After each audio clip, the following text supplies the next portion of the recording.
Olá, boa noite. Bem-vindos ao Girassol Jornal. Começamos hoje com a história de uma família que passou por momentos de terror na zona dos combatentes aqui em Luanda. Aconteceu nesta terça-feira. O casal guineense de comerciantes foi feito refém por marginais durante cerca de 2 horas e escapou do pior graças à intervenção da polícia. Um dado que surpreende na história é que a arma usada pelos meliantes era de brinquedo. Foram quase 2 horas de pânico enfrentadas por esta família de nacionalidade guineense depois da esposa e o marido serem amarrados por estes 2 meliantes que procuravam roubar alguns pertences e dinheiro. Estavam a insistir sempre, estão de cofre fora, estão de dinheiro, mostra dólar, sinal, vamos matar. E estavam a ameaçar muito o meu marido. É que ficaram a amarrar meu marido, depois lhe bateu na boca, estavam a me perguntar o cartão. Eu fui buscar o cartão para lhes dar e o código dos nossos telefones. E disseram que vão levar o plasma de sala. Ibra disse, não fazem isso, lhe bateram de novo para não falar isso. Está fazendo muito confusão. Fizeram quase 2 horas a procurar coisa que queriam, mas não encontraram. Esta cidadã conta que semanas antes do assalto, um dos meliantes já pesquisava o apartamento do casal, sendo que no dia do ato criminoso, o mesmo partiu o braço depois de saltar da varanda. Semanas atrás, ele vinha aqui. Assim que ele vinha, me bateu o portão. Eu saí fora. Falei, que é o quê? Que não? Vim ter com o Ibrahim. Falei que não, aqui não vive Ibrahim. Aqui não vive nada. Ibrahim, que não, eu estou a procurar de emprego, eu sou de frio, arranjo arranjo o quê? Estou na aflição para ver se ele me ajuda, mas me falaram que ele vive aqui no 3º andar. Foi. Agora ontem, quando escutei o meu portão, um barulho com força, falei, esse é quem? Eu saí fora. E quando ele também se atirou já, aí escorregou já, aí foi até no chão. A esposa do cidadão guineense, que por sinal é comerciante, conta ainda que no momento do assalto, a filha mais velha conseguiu sair para pedir ajuda aos vizinhos. Estavam sempre a dormir no quarto. A mais velha estava acordada, mas não estava a sair do quarto. Ela sabia que tinha os bandidos lá. E logo que entraram, não fecharam a porta. Esqueceram de fechar a porta. A miúda aproveitou, saiu, foi lá embaixo esperar no nosso vizinho. Nosso vizinho, quando subiu, lhe viu com o bebê. Ele perguntou, está onde mãe desse miúda? Está onde mãe de bebê? A criança estava a chorar, estava a lhe falar, está lá em cima, mas lá tem bandido. Diz, bandido? Sim. Agora é que foi procurar as pessoas para subir aqui. Esta é uma situação inédita que aconteceu aqui no bairro dos Combatentes, propriamente neste edifício, no seu 3º andar. O casal foi molestado por estes 2 cidadãos com uma arma de brinquedo, mas fruto de uma intervenção rápida do Comando Provincial da Polícia Nacional, foi possível deter em flagrante estes 2 cidadãos. Segundo as informações, esses indivíduos ficaram no apartamento aproximadamente 2 horas, não é? E eles saíram, entraram de forma dissimulada, como se fosse alguém que estava a fazer visitas, alguém familiar, não é? Bateram o portão e tudo mais e, na sequência, conseguiram arrombar a porta e entraram. No interior, fizeram reféns o casal, portanto, exigindo pertences, dinheiros, telefones. Devem ficar atentos sempre, terem um contacto permanente com a polícia, com os comandantes de esquadra, com as nossas equipes de proximidade. Nós temos várias equipas na rua e é importante que a comunidade interaja para ver essa articulação de prontidão para darmos respostas conforme demos aqui. Portanto, o crime não compensa. Sob o olhar atento da população, na rua Alameda Manuel Vandune, nos Combatentes, os assaltantes foram levados até às celas da 3ª Esquadra da 1ª Divisão, onde deverão permanecer até o julgamento sumário. Conhece a seguir outros destaques no Girassol Jornal. No dia em que o Sindicato dos Professores aponta para nova paralisação das aulas no ensino superior. Há também reações em torno da informação sobre a condenação de Isabel dos Santos pelo Tribunal de Recurso de Amsterdão, na Holanda. E resultados de mais um passo dado no capítulo do combate ao trabalho infantil. 15 anos depois, remoção do lixo que foi motivo de incómodo para os populares no Mercado 30. Preocupação ambiental com a desertificação e escassez de árvores em Benguela. O lugar de Angola no mercado de consumo mundial de vinhos. Outra vez, boa noite. As aulas no ensino superior podem voltar a ser interrompidas a partir do dia 27 do corrente mês. Não houve consenso até o momento nas negociações entre o sindicato e o Ministério. Teve lugar hoje mais um encontro entre as partes, que não terminou com resultados esperados. O Ministério afirma que não há dinheiro para pagar o salário que os professores exigem e o sindicato, por sua vez, aponta para uma nova greve por tempo indeterminado. Os professores do ensino superior marcaram uma nova greve para o dia 27 deste mês por tempo indeterminado. Segundo o presidente do Sindicato dos Professores do Ensino Superior, a decisão foi tomada porque o governo diz não ter condições para resolver o que se exige no caderno reivindicativo.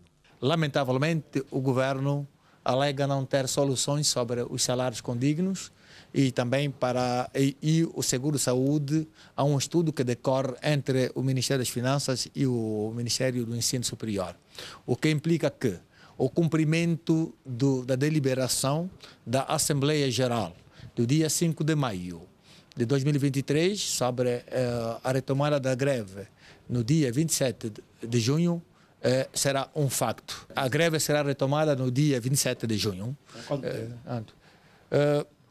por tempo indeterminado e a greve é nacional. Alberto Pérez apela ao governo que vele pela situação dos docentes catedráticos face à depreciação do Kwanza. Tentamos apelar à boa vontade política do governo, que compreendam a razão da classe docente, que de facto hoje que estamos a falar do salário do professor catedrático, que equivale que é o salário de base, me refiro ao salário de base, 479 mil kwanzas equivale a $620. E com a depreciação da moeda nacional, os professores perderam de forma grave o poder de compra. Da parte do governo, a certeza é que neste ano financeiro definitivamente não há condições para aumentar salários. Ficou afirmado que neste exercício de 2023 não há condições para aumento salarial. Depois da reunião entre o Ministério e o Sindicato dos Professores do Ensino Superior, a ministra do Ensino Superior, Ciência, Tecnologia e Inovação garantiu que, por agora, não é possível aumentar o salário mínimo dos professores universitários, mas está em análise uma possível implementação do seguro de saúde, que o seu valor ronda entre 8 a 10 mil milhões de kwanzas. O Ministério do Ensino Superior tem um trabalho já realizado de levantamento em termos quantitativos do pessoal docente, do quadro das instituições de ensino superior e do pessoal não docente, com duas variantes de simulação de seguros de saúde. Os valores são avultados, são valores que, considerando toda a massa portanto, docente e pessoal não docente, ronda entre 8 mil milhões e 10 mil milhões de kwanzas. Em greve desde 27 de fevereiro deste ano, os docentes universitários insistem nas exigências do caderno reivindicativo entregue ao governo e reiteram que não vão recuar na decisão de ver satisfeitos o aumento salarial e o seguro de saúde para os docentes. E falamos da criança a seguir, com resultados de mais um passo dado hoje no capítulo do combate ao trabalho infantil. O Mercado do 30 foi palco de mais uma ação de desencorajamento de práticas que submetem a criança ao trabalho esforçado. Vamos chamar-lhes Edna, Pedro e João. São crianças que fazem parte do grupo de meninos que diariamente andam debaixo de sol ardente ou chuva pelo mercado do quilômetro 30 a vender determinado produto. São crianças com sonhos, mas adiados porque devem garantir o sustento da família. 14. Eu vendia óleo. Vivo com a irmã da mãe. Não, ela vende vassoura. Ela me disse que vamos ver se vai estudar ou não. Meu sonho é de ser médica. É triste mesmo, mas isso que nós devemos fazer para não acusar porque você roubou. Então, quando você tem dinheiro na mão, já sabem que você vende. Não, a minha tia que disse que eu tenho que vender. A minha mãe e meu pai estão na província. Minha mãe que anda me mandar vender, ando comprar comida. Ela vende, mas está doente. Não estudo. Gostaria de ser doutor, para cuidar de toda a gente. Com meus amigos, alugamos quarto. Não, aqui não tenho a família, minha família está na província. Willa, quero ser tropa. As vendedoras ouvidas pela nossa reportagem mostraram estar cientes das consequências do trabalho infantil. A criança tem os seus direitos e deveres e o direito da criança não está no mercado a fazer a venda ambulante. O direito da criança é a educação, o estudo, a formação. Vendo agora só gente, vender como filho, por causa do sol, temos os perigos aqui na praça, vai os carros de mão, aquela estação das pessoas. O mercado do 30 é apontado a nível do município de Viana como local com mais crianças expostas ao trabalho infantil. São crianças com idades compreendidas entre os 8 aos 16 anos de idade. A cultura de denúncia por parte dos munícipes tem ajudado a reduzir os casos neste município. Os munícipes já têm dado conta de que o trabalho infantil é crime. Ontem ainda recebemos uma denúncia. É mais no distrito urbano da Baía, na estalagem também temos alguns mercados, no 12, temos também no mercado do Zango, na Sanzala, não tanto, mas também tem sim senhora, alguns meninos, se calhar temos mais de 100, 150 crianças, queremos dar nota de várias ordens. Vamos chamar primeiro a pessoa que pratica essa ação e vamos dar o mantenuante. E depois vamos ver se ele vai acatar ou não. Vamos pegar na própria pessoa que está a fazer isto, vamos lhe tirar fora do mercado. E preocupado com o aumento de crianças expostas ao trabalho infantil, o governo da província de Luanda levou hoje, no mercado do 30, a palestra sobre as consequências deste ato que deixa muitas crianças vulneráveis a vários perigos. Este trabalho é incentivado por pessoas adultas. Estamos ainda numa campanha de sensibilização, de chamado para que todos os vendedores sensibilizar outras famílias. O governo da província de Luanda lançou no mercado do 30 palestra sobre as consequências do trabalho infantil. A próxima paragem será o mercado do Catinton. Benguela é das províncias do país com maior registro de casos de fuga à paternidade. O INAC naquela região mostra-se preocupado com o quadro atual. Entre os principais infratores, segundo a instituição, estão os professores e agentes da Polícia Nacional. A fuga à paternidade é também um cancro que assola a sociedade benguelense. Por cá, os números são preocupantes e os mais visados são os funcionários públicos. Os agentes da Polícia Nacional e os professores são a classe de funcionários públicos apontados pelo INAC em Benguela que mais fogem assumir a paternidade.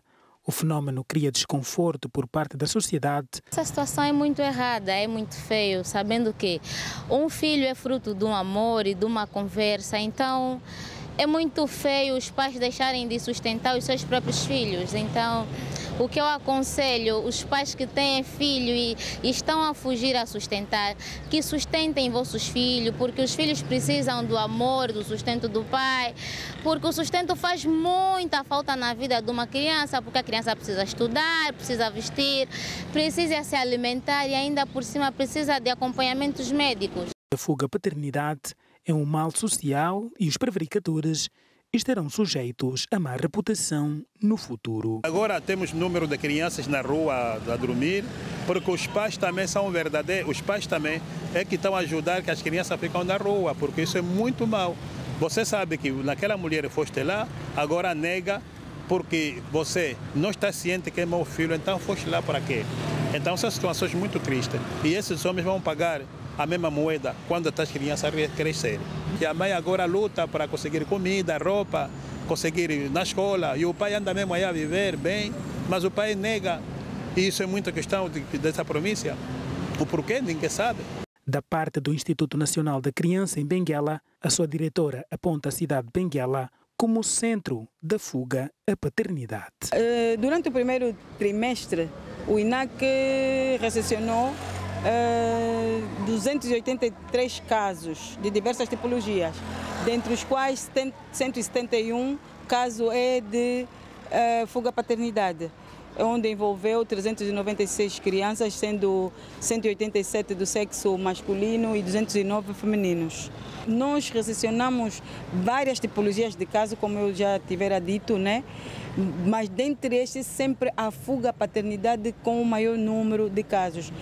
Os prevaricadores são sempre os agentes da Polícia Nacional, os professores e agora um bom número da sociedade civil. O que preocupa o INAC são mesmo os casos elevados de violência contra a criança.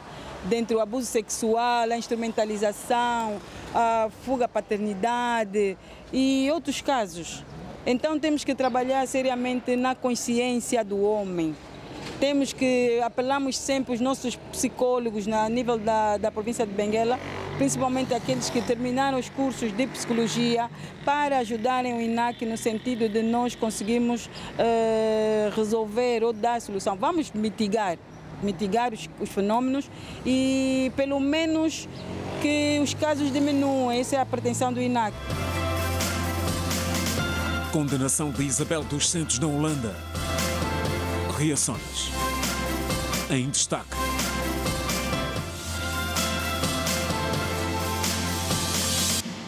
É daqui a pouco neste jornal. Seguimos agora para Viana, no quilómetro 30, com uma notícia agradável, fruto do trabalho do Girassol Jornal. É o caso do lixo que foi produzido por um matadouro que funcionava a céu aberto e que era motivo de constantes reclamações por parte dos populares. O lixo foi removido depois das reportagens feitas pelo nosso jornal. Esse lixo, pai, não estamos bem mesmo. Conforme você está a ver as moscas, conforme estão. A pessoa não sente à vontade. Esse cheiro traz dor de estômago. Então, melhor que tiram esse lixo ou mudam para meter e andar, deitar lá fora. Todo o cheiro nós engolimos. Nós já não vivemos bem com esse lixo. Eu, nesse momento, deixo o apelo os matadores. Deixarem de deitar fora o lixo ali, cumprirem a orientação que eu baixei. Depois desses pronunciamentos dos moradores do bairro Brisa e do administrador do mercado do quilômetro 30, numa das reportagens da rede Girassol, devido à quantidade de lixo proveniente dos matadouros, hoje a realidade é outra naquela zona do distrito urbano da Bahia. Por acaso é de louvar muito porque, conforme nós estamos a ver, houve uma mudança muito diferente. Anteriormente nós não conseguíamos passar nesse local devido ao cheiro. Aqui era um lugar onde botavam lá o resto dos lixos aí do matador. Então quando chegava a época chuvosa era complicado, ninguém passava por aqui. Mas agora já conseguimos passar aqui normalmente, porque também até diminuiu o índice de bandidagem aqui, porque havia homens que ficavam já aqui à espera das pessoas por causa da fraca movimentação que existia nesse local. Infelizmente, muita gente já reclamaram. Pode ser os clientes que nós levávamos ou que nós levamos até agora. Nós encontramos essa dificuldade de mau cheiro quando nós passávamos aqui. Meu irmão mesmo foi atalhado mesmo aqui, era 19 horas. Como ele vivia lá no Tande, o bandido se escondia mesmo aqui onde que ele foi talhado mesmo. Então escapou por morrer. Apesar deste novo cenário, alguns cidadãos pedem a remoção do capim por causa da criminalidade, como é o caso dessa munícipe. As moscas já não é tanta, porque antes era mesmo a pessoa a fazer a refeição, as moscas também estavam a fazer a companhia. Mas agora, graças a Deus, desde a última vez que vocês estavam aqui, melhorou um pouquinho. Mas algumas pessoas ainda, de forma clandestina, vêm sempre trazer aqui o lixo. Tipo, vêm trazer as fezes daí do matador. Aqui é esconder, vão fazer os seus assassinatos e vão vir trazer essa mata. O que nós precisamos mesmo é que nos removam essa mata toda, o lixo todo sai, que nos dá uma liberdade total. A semana passada tinha um corpo de uma senhora, aparentemente tem uns 35, 36. A senhora já estava ali uma semana e tal. Segundo os moradores, a quantidade de lixo proveniente dos matadouros daqui do mercado do quilômetro 30, que ocupava esta área, ficou aqui durante 5 anos. E o administrador do mercado, que orientou a retirada deste lixo, pede maior responsabilidade dos responsáveis. O pessoal são negligentes. Nós tiramos o lixo, encontramos o lixo no perímetro do mercado, tiramos o lixo. Se voltarem a pôr o lixo lá, vão apanhar a mão pesada da administração. Nós vamos fechar os matadores. Porque nós, para abrirmos um empreendimento, temos que dar o tratamento que a administração pretende. Eu mesmo hoje já orientei o homem da fiscalização do mercado para arranjar uma máquina para nós tirarmos aquela mata. Localizado no município de Viana, o bairro Brisa, que enfrentou o problema do lixo há vários anos, conta com mais de 4.000 moradores. Reações em torno da informação sobre a condenação de Isabel dos Santos pelo Tribunal de Recurso de Amsterdão, na Holanda. Em causa está o desvio de 52,6 milhões de euros da Sonangol.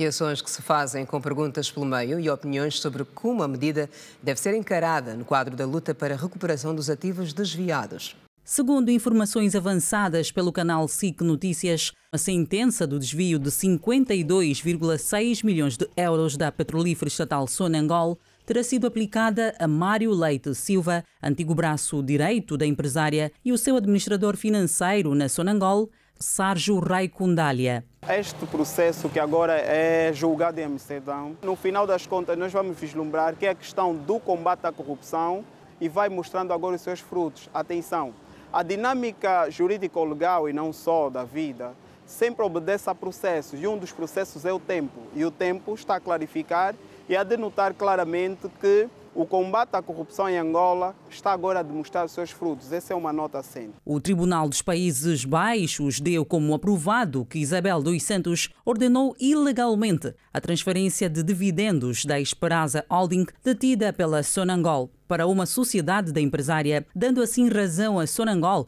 que se apresentou como queixosa. E aqui chamar a atenção à própria técnica a nível internacional, que é do direito comparado, e o que é crime em Angola de furto ou de roubo qualificado é crime a nível internacional, e Angola tem vários tratados internacionais ratificados, e nós, normalmente no direito, falamos da questão da jurisprudência. Jurisprudencialmente, pode também o Estado angolano aproveitar, com as devidas aspas, deste processo para enriquecer os procedimentos e os processos aqui em Angola. E a empresária Isabel dos Santos já reagiu através de um comunicado publicado na sua rede social Instagram, dando conta de que vai recorrer.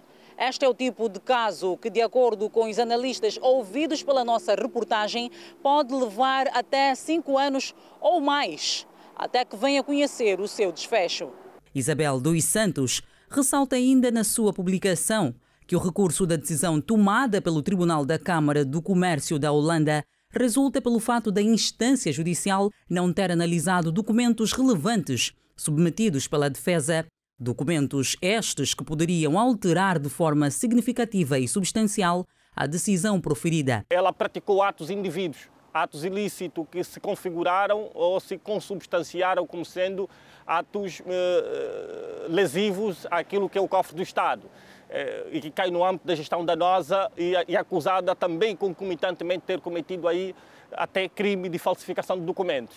Portanto, os processos falam por si, os autos falam por si. Um relatório preliminar de uma investigação de um perito do Tribunal de Amsterdão de 31 de outubro de 2022 concluiu que o alegado desvio de 52,6 milhões de euros da Esperança se baseou em deliberações com datas falsas, pelo que são nulas, e que a empresária Isabel dos Santos agiu em conflito de interesses. A Esperança é uma organização de direito holandês, na altura controlada a 60% pela petrolífera Sonangol, em 40% pela Exim Energy, empresa detida a 100% por Isabel dos Santos. Para o Estado angolano, a luta para a recuperação de ativos desviados continua como compromisso cerrado. Até abril deste ano, o balanço da Procuradoria-Geral da República apontava para 6 mil milhões de dólares recuperados em dinheiro e 21 mil milhões em bens apreendidos. Até o mês de abril deste ano, a Procuradoria-Geral da República, através do Serviço Nacional de Recuperação de Ativos, reouve um total de 6 mil milhões de dólares norte-americanos e apreendeu 21 mil milhões de dólares em ativos do país, metade dos quais no exterior. Em dezembro de 2020, Hélder Pitagros, Procurador-Geral da República, anunciou publicamente a abertura de mais de 1.500 processos sobre criminalidade econômica, nomeadamente peculato, branqueamento de capitais, recebimento indevido de vantagens, participação econômica em negócio, corrupção ativa e passiva e burla por defraudação. Pitagros explicou que entre os bens recuperados, estimados em 2,6 mil milhões de dólares, estavam imóveis habitacionais, escritórios, edifícios, fábricas, terminais portuários, participações sociais em empresas, entre outros. Neste processo, a Procuradoria-Geral da República contou com o apoio das suas congêneres no exterior para a apreensão e ou arresto de bens e dinheiro no valor de 5,4 mil milhões de dólares em países como Suíça, Holanda, Luxemburgo, Portugal, Reino Unido, Singapura, Bermudas, entre outros países. Para reforçar o combate aos crimes econômicos, Angola aprovou no ano passado a Lei número 13/22, publicada no dia 25 de maio, Lei da Apropriação Pública, que surge para ajudar no processo de recuperação de ativos. Neste processo, os bens recuperados em valores são depositados no Banco Nacional de Angola, os bens imóveis são entregues ao Cofre-Geral do Estado ou ao Instituto Geral de Ativos e Participações do Estado angolano. Desertificação. Escassez de árvores em Benguela. Em destaque.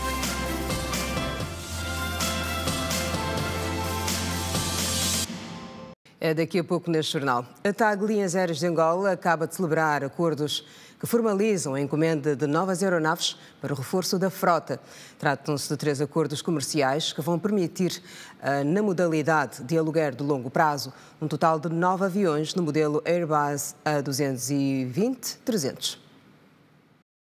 A TAG Linhas Aéreas de Angola celebrou 3 contratos comerciais com a fabricante francesa Airbus para a encomenda de um total de 9 aeronaves novas do modelo Airbus A220-300. A formalização dos contratos será materializada com o aluguer das aeronaves a longo prazo e os equipamentos terão pessoal navegante angolano e manutenção assegurada por quadros locais após o período de formação assegurado pela companhia, conforme disse o responsável do Gabinete de Comunicação e Imprensa da TAG, Luís Catuzeco, tendo garantido ainda que o Airbus tem capacidade para 142 passageiros. A TAG estima uma poupança de cerca de 25% em custo de combustível e uma redução do custo de operação de 20% a nível global. É uma aeronave moderna e extremamente eficiente em matéria de economia de combustível. É um equipamento amigo do ambiente, com reduzida emissão de CO2 e poluição sonora. Atualmente, e através dos parceiros internacionais, a TAG tem um total de 15 aeronaves modelo A220-300 encomendadas ao fabricante Airbus, com estimativa de entregas faseadas a partir de abril de 2024. A TAG garante que aposta numa frota mais versátil, capaz de responder melhor às necessidades do mercado e permitindo também que possa tirar maior vantagem do posicionamento geoestratégico de Angola, potenciando Luanda como um hub, através do novo Aeroporto Internacional de Luanda, Dr. António Agostinho Neto.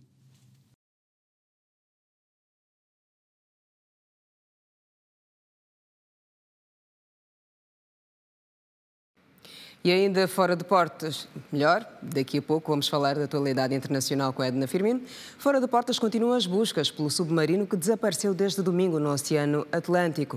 É o caso de uma missão turística que teria duração de 10 dias, com o objetivo de ver os destroços do navio Titanic, que naufragou em 1912.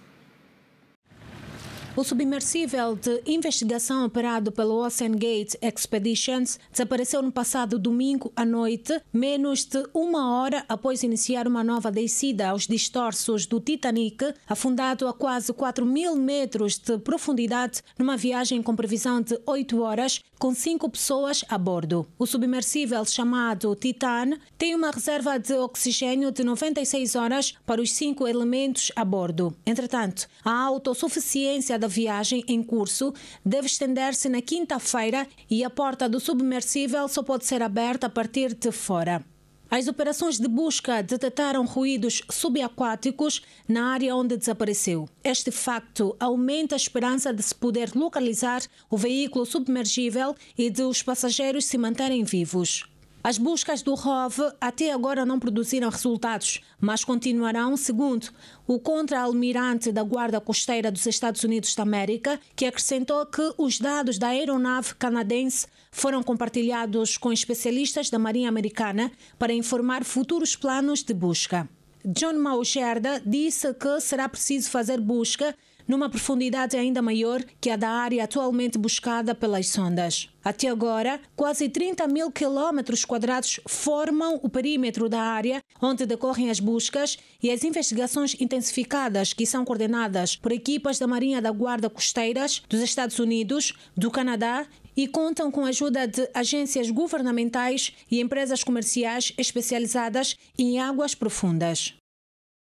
Continuamos fora de portas. Colonos israelitas incendeiam casas e carros de palestinianos na Cisjordânia. Acompanhe o Compacto Internacional a seguir com a Edna Firmino. Edna, boa noite. Olá, Kina Santos. Boa noite. Boa noite, Simeão Mundula. Boa noite.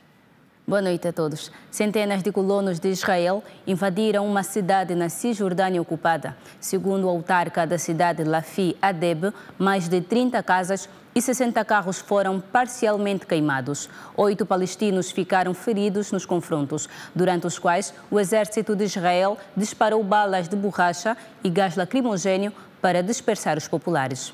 Outras notas internacionais? Acompanhe.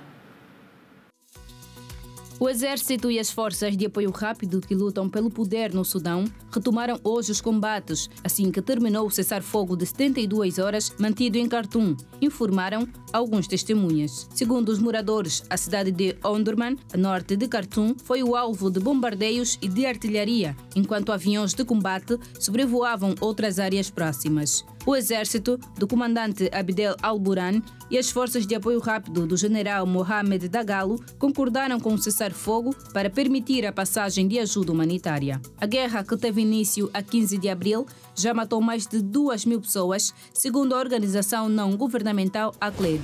O secretário-geral das Nações Unidas, António Guterres, lamentou na quarta-feira o que chamou de subfinanciamento de ajuda em todo o mundo, apesar das crescentes necessidades humanitárias. Guterres disse que apenas 20% dos fundos fornecidos para o apelo humanitário global da ONU foram recebidos em meados de 2023. Na segunda-feira, doadores internacionais prometeram cerca de 1,5 bilhão de dólares em ajuda ao Sudão, com o objetivo de socorrer as cerca de 2 milhões de pessoas expulsas das suas casas.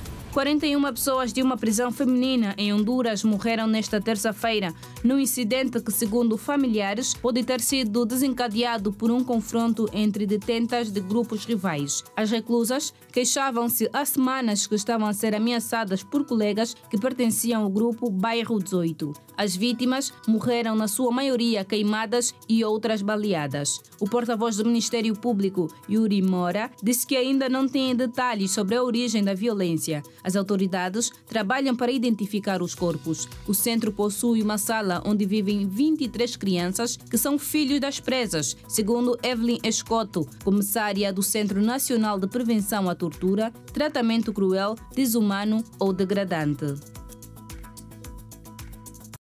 Atualidade internacional é tudo. Kina e Simeão, boa noite. Continuação no último jornal. Boa noite, Edna. Obrigada pelas informações de hoje. E bom descanso. De volta ao país, passamos novamente por Benguela. E desta vez para falar de uma preocupação ligada ao meio ambiente, com a escassez de árvores e o deserto que ganha cada vez mais espaço. A desertificação é um fenómeno que preocupa os especialistas em ambiente na província de Benguela. Ao longo das zonas periféricas da cidade, dos municípios do litoral, é visível a falta de plantação de árvores, entre outras práticas que perigam o ambiente. Em relação às causas, o ambientalista aponta igualmente as alterações climáticas como uma das bases da desertificação na província de Benguela. Para nós falarmos da desertificação, vamos ter que diferenciar aqui dois fenômenos, a própria desertificação e a seca, né? Quando nós estamos a falar da desertificação, estamos a falar, na verdade, de uma perda da capacidade biológica de uma determinada zona árida, semiárida, enfim, de uma zona desértica. Quando essa zona perde a capacidade biológica, sobretudo a capacidade de criar vegetações, nós estamos diante, na verdade, de uma desertificação. Quando nós estamos a falar das causas da seca ou da desertificação, estamos a falar essencialmente, sobretudo, das questões das alterações climáticas. As alterações climáticas acabam por ser o grande responsável da desertificação. Em Benguela, as zonas mais visadas são o litoral da província, nomeadamente o município de Baía Farta, a zona turística da Cautinha, entre outras. O especialista fala também das consequências do fenômeno da seca e da desertificação, tendo apontado igualmente a ação humana como base do referido fenômeno natural. Algumas ações humanas, algumas atividades humanas podem contribuir para a aparição deste fenômeno. Estamos a falar, por exemplo, quando o homem começa a fazer a busca de inertes, né? A exploração de inertes, a própria exploração de inertes, a exploração, por exemplo, de alguns minerais, da própria pedra, da pedra que é usada, a exploração, por exemplo, da parte da areia, dos rios. Esse fenômeno ou essa atividade ligada à exploração pode ser um dos grandes responsáveis daquilo que é a seca ou a desertificação. E nós vamos agora ao encontro de uma equipa de reportagem do Girassol Jornal que se encontra na província do Ije, onde amanhã é aguardado para uma visita de 2 dias do Presidente da República, João Lourenço, onde deve orientar, entre outras coisas, o Conselho Nacional de Governação. E nós vamos ao encontro agora do Custódio Jacinto para mais pormenores. Custódio, boa noite. Boa noite, Marcelina Gonçalves. O Presidente da República é aguardado amanhã aqui nas serras do Bago Vermelho, onde deverá cumprir uma agenda de trabalho de 2 dias com foco na... Boa noite, Quina. Boa noite, Simeão. É sim a partir da província do Ije de que vos falo, onde desloca-se amanhã o Presidente da República para, entre vários assuntos, realizar a primeira reunião do Conselho de Governação local. O Presidente da República, João Lourenço, é esperado amanhã nesta província. Está em direto para o Girassol Jornal o governador da província do Ije, José de Carvalho da Rocha, que fala à imprensa neste momento. Espectadores e a vocês também, dizer-vos que sabem que receber sempre uma visita é sempre muito bom em nossas casas, e mais ainda uma visita, né, do tamanho que nós iremos receber, né, que será o camarada Presidente João Lourenço. Portanto, o Ije está pronto para receber, o Ije também está pronto para poder apresentar a sua realidade, né? Aquilo que nós temos estado a fazer, aquilo que são os nossos desafios e aquilo que nós queremos para continuarmos a trabalhar no progresso dessa região. Quais são os principais desafios para esta altura aqui nas terras do Ije? O nosso maior desafio, o nosso maior foco enquanto governo provincial é de facto trabalharmos para eletrizarmos essa região.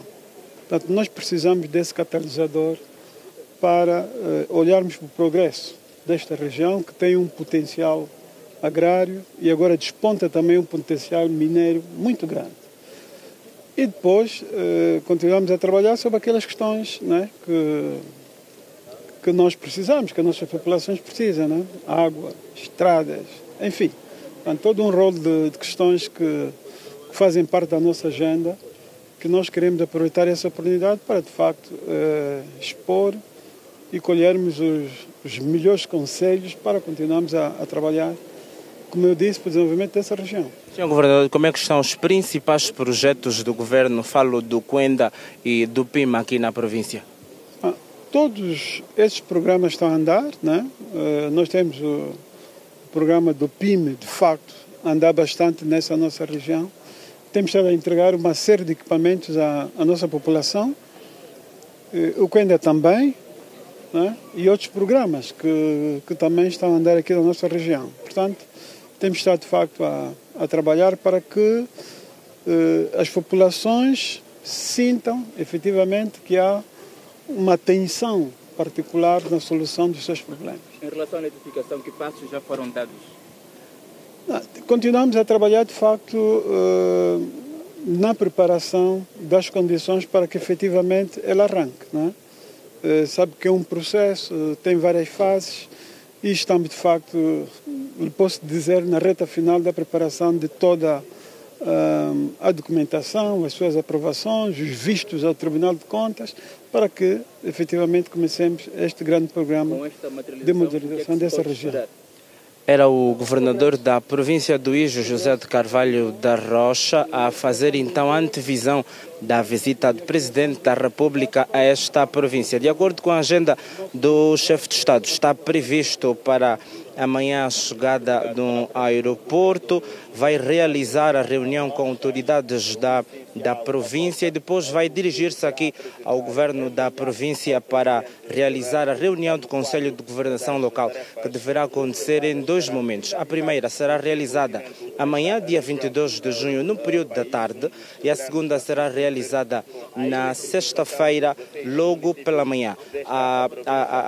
O regresso a Luanda está previsto isto para a tarde, ou seja, para sexta-feira. Nós, tudo quanto podemos avançar a partir da província do Uíge, amanhã estaremos aqui então para acompanhar ao detalhe a visita do chefe de Estado aqui à província do Uíge. Quilem Simeão, boa noite. Boa noite, Custódio Jacinto. Obrigada por estas informações. Fica então a informação. O Presidente da República é aguardado amanhã para uma visita de 2 dias na província do Uíge, onde deve orientar o Conselho Local de Governação. E agora, o lugar de Angola no mercado mundial de consumo de vinhos. Detalhes sobre o país, que é o 7º maior mercado de destino de bebidas. Portugal fechou o ano de 2022 com uma exportação de 33,9 milhões de litros, sendo que até o primeiro trimestre deste ano foram exportados 9,1 milhões de litros de vinho, de acordo com dados divulgados pela diretora de marketing da Vini Portugal, Sónia Vieira. No ano passado, o valor global das exportações atingiu 941 milhões de euros, dos quais quase 50 milhões tiveram como destino Angola, um crescimento superior a 100% face aos 24 milhões de euros de vendas em 2021. Entre janeiro e dezembro do mesmo ano, as exportações totais de vinho atingiram os 339.479 hectolitros e cresceram sobretudo em valor. Segundo Sónia Vieira, é notável uma recuperação se comparada com o período que antecedeu a pandemia. Em termos de categorias, as vendas do vinho a granel representaram mais de 23 milhões de euros, seguindo-se os tranquilos engarrafados, que englobam vinhos certificados como DOP e IGP, com 22 milhões de euros. Os vinhos espumantes e o bag-in-box venderam pouco mais de 3 milhões de euros. Angola representou 5,24% das exportações de vinho português em 2022 e constitui assim o 7º mercado de destino dos vinhos portugueses, que é liderado por França. Para Sónia Vieira, este ranking não deve vir a sofrer alterações significativas, já que os produtores tendem a procurar mercados como os Estados Unidos da América, Canadá e Brasil, que estão em expansão e têm um preço médio mais alto. Portugal continua a ser líder de mercado em Angola, com uma cota de mercado de 85%, mas o poder de compra e o desconhecimento limita a procura por vinhos mais caros e de maior qualidade, uma realidade que a Vini Portugal quer mudar, trazendo este ano 31 produtores de 10 regiões para a grande prova de vinhos de Luanda, marcada para quinta-feira, numa das unidades hoteleiras da capital. A previsão é que participem mais de 400 pessoas, entre especialistas, estruturas associativas e organizações de profissionais ligadas ao comércio, produção, cooperativas, destiladores, agricultores e regiões demarcadas, bem como consumidores. E com esta notícia trazida pelo Alberto Capitão, colocamos ponto final à edição de hoje do Girassol Jornal. Ficam os nossos agradecimentos de sempre e a promessa de regresso amanhã, à mesma hora. Boa noite e passe bem. Boa noite.